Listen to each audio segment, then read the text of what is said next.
가장 중요한 거는 뭐 다들 아시다시피 네트워킹이에요. 앞에서도 얘기했다시피 나오는 잡 포스팅의 70% 정도는 인터널로 처리가 되고 있습니다. 어떻게 들으시면은 안 좋긴 하지만 치부이기도 한데 어느 정도 나오는 포스팅들은 이미 내정자가 정해져 있는 경우도 많고요. 정부 유니언 방침상 같은 자리를 18개월 이상 일을 하면 그 자리를 고정직으로 바꿔줘야 돼요. 그 과정에서 official competition은 한 번 이루어져야 되고요. 그래서 형식상으로 포스팅을 내는 경우도 있어요. 이미 일을 하고 있는 계약직 사람을 고정직으로 변화를 시켜주기 위해서요. 어떤 경우에는 일하고 주위에 이렇게 물어볼 때도 있어요. 매니저가 내가 지금 프로젝트 매니저를 찾고 있는데 다른 매니저들한테 이러한 사람을 찾고 있는데 혹시 괜찮은 사람 있어? 라고 물어볼 때도 많아요.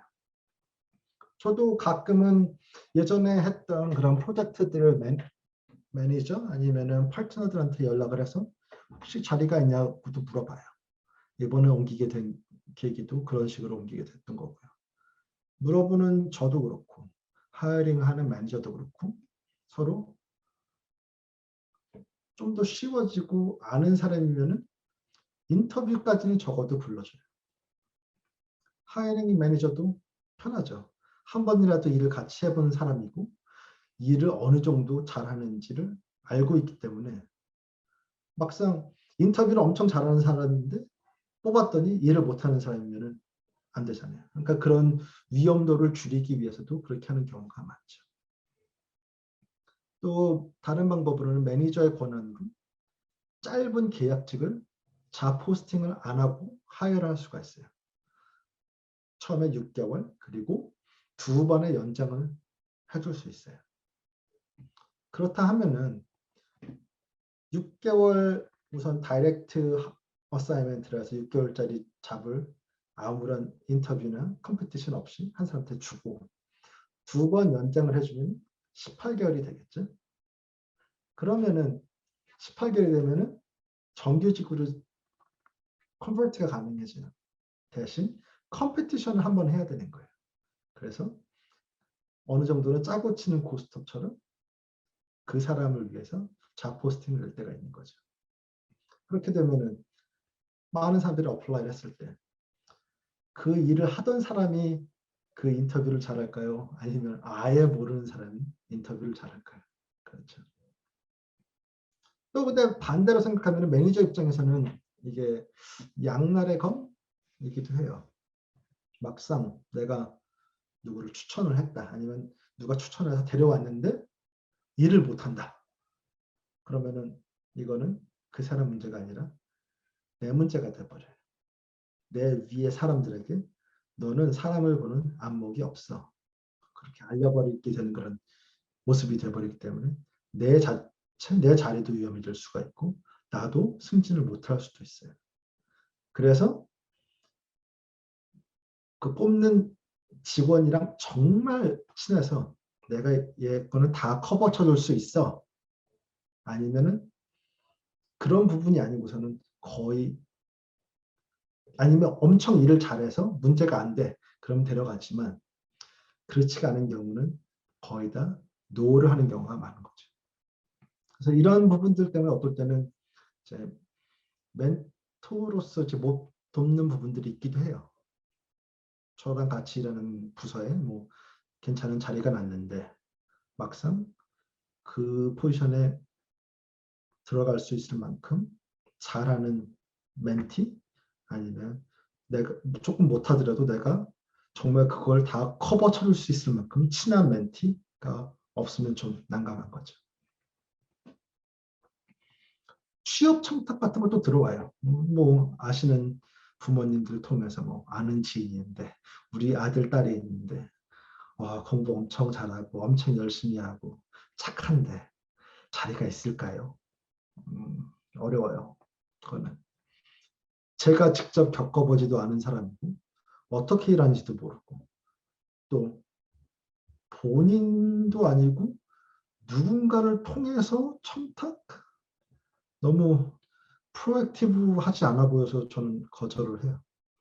정말 본인이 원한다 그러면 본인이 먼저 직접 연락을 해서 본인을 마케팅을 할 수 있는 그런 배짱, 스킬도 있어야 된다고 생각을 해요. 네트워킹, 다시 한번 얘기하지만 정말 중요해요. 점점 올라갈수록. 매니지먼트로 올라가게 되면은 능력도 중요하긴 하지만 누구랑 친하고 어떤 사람 라인이냐가 되게 중요해져요. 이미 매니저를 노린다라는 거는 능력은 어느 정도가 다 되었다는 소리예요. 그러면은 그 위에 뽑아주는 디렉터 입장에서는 나랑 좀 더 잘 맞는 사람, 내 말을 더 잘 듣는 사람, 아니면 내가 키워주고 싶은 사람, 이런 사람들을 더 아끼겠죠. 그리고 나아가서는 혹시 내 자식이 커갖고 공무원이 된다고 했을 때 누가 내 아들이나 내 자식을 도와줄까? 이끌어줄 수 있는 사람한테 짐을 하나 이렇게 지워놓는다 그러면은 그게 더 쉬워질 거라고 생각을 할 거예요. 그래서 저희 우스갯소리로 공무원 자리는 내리물림이라 그래요. 부모가 공무원이면 자식도 공무원이 될 가능성이 높아져요. 지금은 제가 뭐 일반 직원이지만 나중에 나이가 먹어서 매니저가 될 나이가 되면은 다른 매니저의 자식을 도와줘요. 그러면 또 그 다른 매니저는 제 자식을 도와줘요. 뭐 물론 이렇게 얘기를 하면은 이거를 다들 뭐라 그러니? 취업 비리라 그러죠. 근데 여기선 이것도 네트워킹이에요. 한 사람과의 관계를 몇 년, 몇십 년을 이어나갈 수 있는 것도 아주 큰 능력이 될 수가 있어요. 지금까지 뭐 꽤 많은 취업에 관련돼서 이제 도움을 줄 기회가 있었어요. 보통 도움을 받고 더 연락을 하지 않더라고요.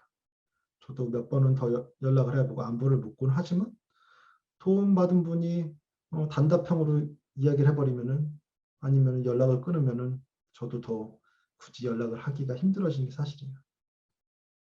회사에서 다들 그렇게 얘기를 하는 게 never burn your bridges 아니면은 keep your friends close, keep your enemies closer.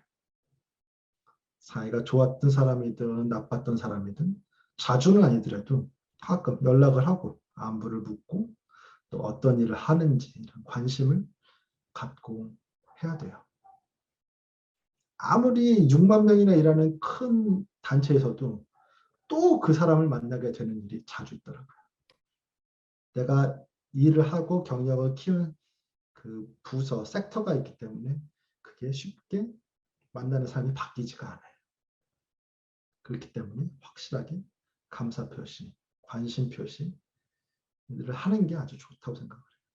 누군가가 시간을 내서 도움을 줬다 그러면 그에 대해서 감사를 전하고 가끔 안부를 묻고 그리고 서로에게 관심을 갖고 acknowledge 해주고 하는 것만으로도 사람들은 보람을 느끼고 좋아하는 것 같아요.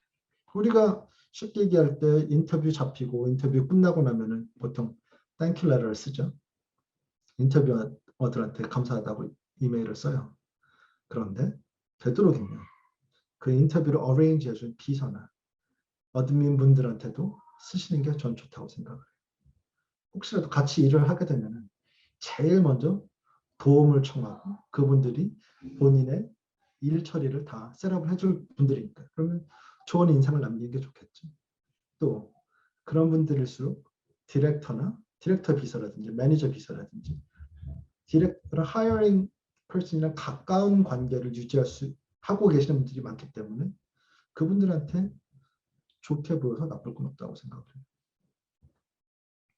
그러면은 네트워킹이 할 수 없는 인맥이나 지연이 없는 취준생들은 어떻게 해야 하나요? 라는 질문이 들 수 있을 것 같아요. 보통은 엔트리 포지션 아니면 인턴십 아니면 스튜던트 포지션으로 들어오는 경우가 많아요. 현재 온타리오 정부에서는 매년 인턴십 프로그램이라는 걸 통해서 인턴들을 뽑고 있어요. 지금 현재 하고 있고 보통 1월에 마감을 해요. 졸업을 한 지 얼마 되지 않았거나 졸업 예정자만들을 받고 있어요. 정확한 엘리지빌리티는 온타리오 인턴십 프로그램을 찾아보시면 나와요. 일단 패스를 하면은 2년 동안 포지션을 개런티를 해주고 1년짜리 포지션을 2번 할 수 있게 해줘요. 보통은 그 2년 동안 경험을 쌓고 네트워크를 쌓아서 자기 홈 포지션을 찾아서 나가는 경우가 대부분이에요. 페이는 분야마다 살짝 다르긴 해요. IT 쪽이 제일 높은 걸로 알고 있고 policy implementation 쪽이 그 다음 높은 걸로 알고 있어요. 지금 현재 올해 2022년은 1월 17일 어저께부터 2월 18일까지 어플리케이션을 받고 있습니다. 학생 포지션이라는 보통 summer student 포지션들이에요. 여름 대략 5월부터 9월까지 일하는 자리를 뽑는데요. 이거는 2월 중순에서 3월 중순 사이부터 포스팅이 나와요. 백오피스 일들 아니면은 서류 정리, 파크 레인저 그런 것들이 있죠. 솔직히 이거는 급여는 정말 미니멈으로 줘요. 저도 썸머 스튜던트로 일을 시작을 했던 케이스인데 그 당시에 시간당 7불 50 줬던 것 같아요. 하지만 그 3, 4개월 동안 인터널 포스팅에 어플라이를 할 수가 있게 되고 또 네트워크를 쌓을 수 있는 기회라고 생각하시면 3, 4개월 미니멈 받고 일을 한다 하더라도 전 좋은 기회라고 생각을 해요. 학생 포지션이니까 솔직히 워크 퍼포먼스에 대해서는 크게 기대를 하지 않고 실수를 하더라도 봐주는 편이고 그런데 막상 정말로 일을 잘한다 그리고 거기다가 더 일을 하고 싶어 한다? 그러면은 아주 저는 이게 크게 매력적으로 보일 수 있는 기회라고 생각을 해요.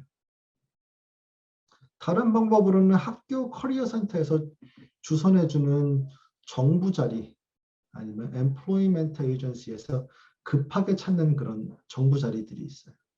그런 거를 공략해 보셔도 엔트리 포지션의 기회는 꽤 많을 거라고 생각을 해요.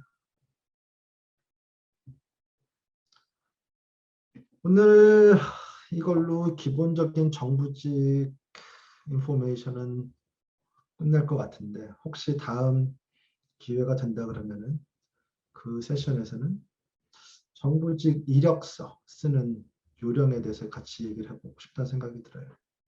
지난 한 해 멘티님들, 취업 준비생 분들과 세션을 가져보고 이야기를 하다 보니까 사기업이랑 정부 쪽이랑 이력서를 쓰는 요령이랑 방법이 좀 다르더라고요.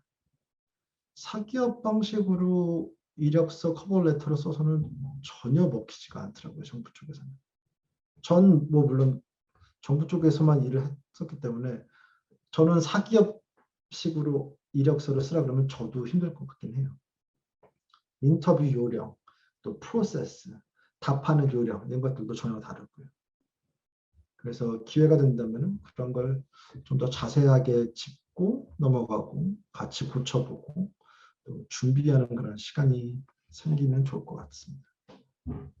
오늘 이 정보들이 여러분들한테 주정부 아니면은 퍼블릭 섹터에서 일을 하고 싶게 만들었는지 아니면 이거는 아닌 것 같은데 다른 길을 찾아야겠다 라는 생각을 들게 했는지 잘 모르겠어요.